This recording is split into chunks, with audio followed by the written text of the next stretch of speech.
میں آپ کو یہ بتاؤں کہ آپ سب غوث پاک کو پیران پیر کہتے ہیں کہ نہیں؟ یعنی پیروں کا پیر ہے، اور روشن ضمیر کہتے ہیں، سارے سلسلے وہاں تک جا کر پہنچ جاتے ہیں تو فخر کرتے ہیں۔ غوث پاک سے جس کا سلسلہ ملتا ہے وہ دنیا میں فخر کرتا ہے۔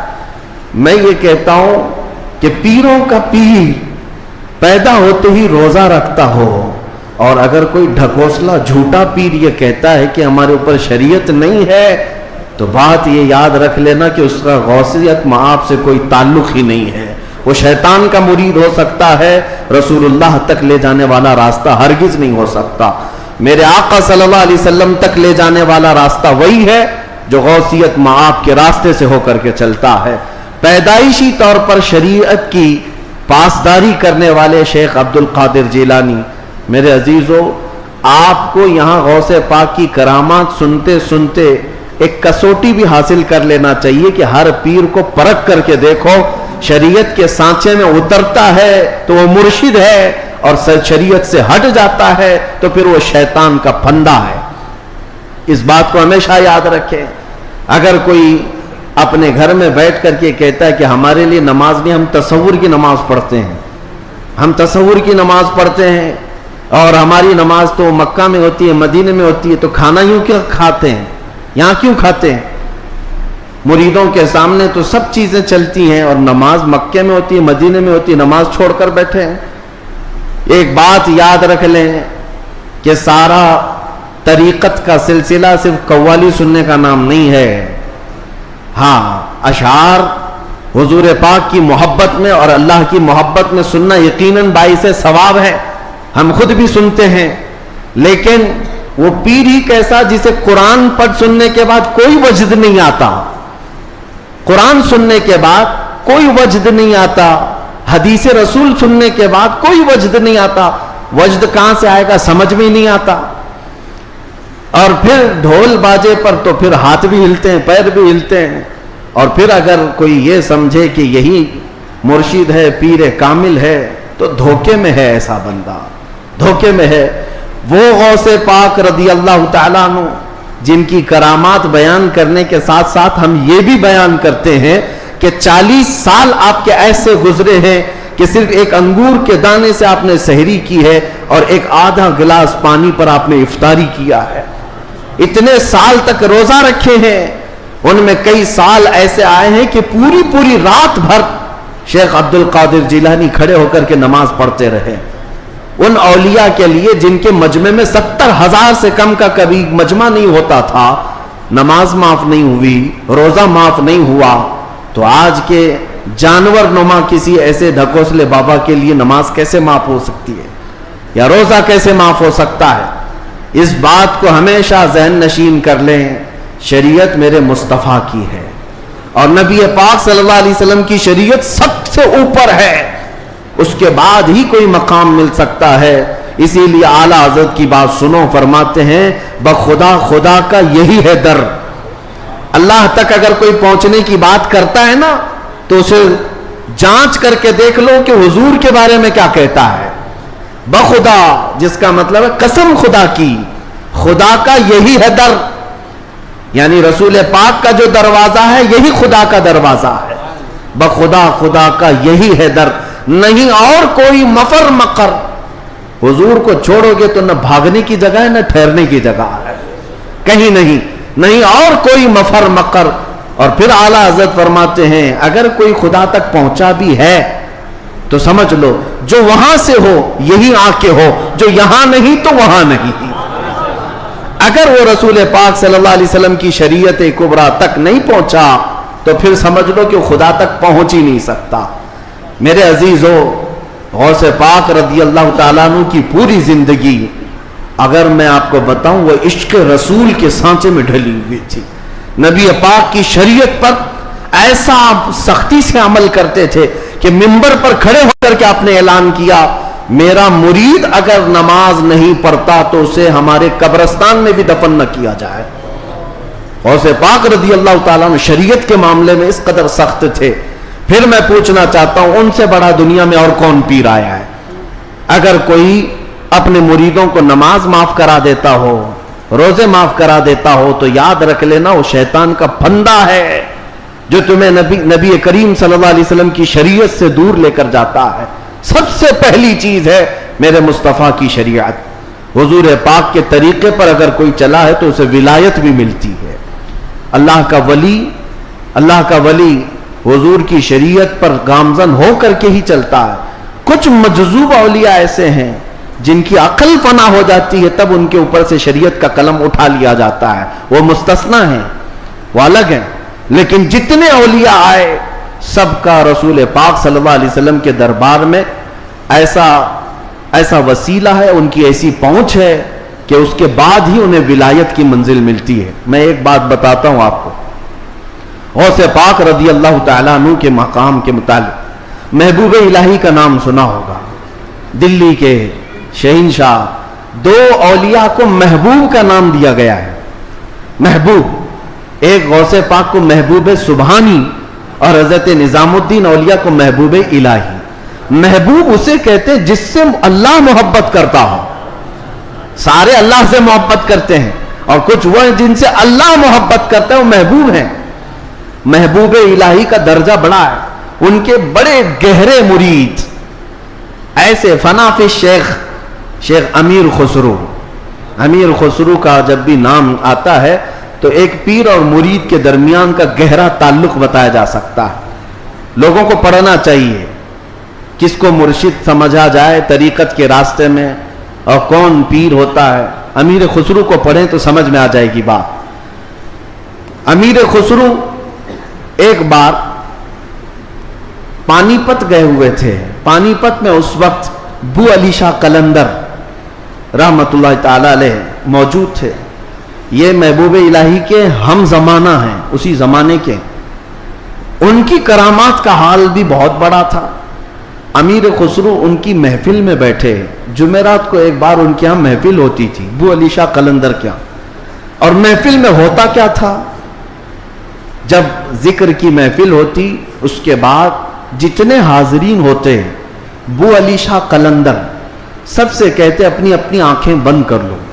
لوگ اپنی اپنی آنکھیں بند کرتے, وہ سیدھے رسول اللہ کا دیدار کراتے تھے. نبی پاک صلی اللہ علیہ وسلم سامنے بیٹھے ہوئے ہوتے اور بو علی شاہ قلندر ان کے سامنے ہوا کرتے حضور کے. یہ ہر جمعرات کو بو علی شاہ قلندر کی محفل میں ہوتا تھا. امیر خسرو مرید تھے محبوب الہی کے اور گئے تھے بو علی شاہ قلندر کی محفل میں, اور جب دیدار کرائے تو امیر خسرو بھی خوش ہوئے کہ رسول پاک صلی اللہ علیہ وسلم کا دیدار ہوا مجلس میں. لیکن بات اتنی ہوئی, آنکھیں کھولنے کے بعد بو علی شاہ قلندر امیر خسرو کو یوں کہتے ہیں, خسرو میں تو رسول اللہ کی مجلس میں تجھے لے گیا, تیرا پیر تو وہاں کہیں نظر نہیں آیا, تیرا پیر وہاں پر نظر تو نہیں آیا. امیر خسرو کو یہ بات لگ گئی. میں میرا مرشد میرے پیر کا مقام بلند سمجھتا ہوں, لیکن حقیقی بات ہے کہ حضور کے دربار میں جب میں تصور میں حاضری دیا, محبوب یہ بو علی شاہ قلندر بھی تھے اور بھی اولیاء تھے, لیکن میرے پیر تو نظر نہیں آئے.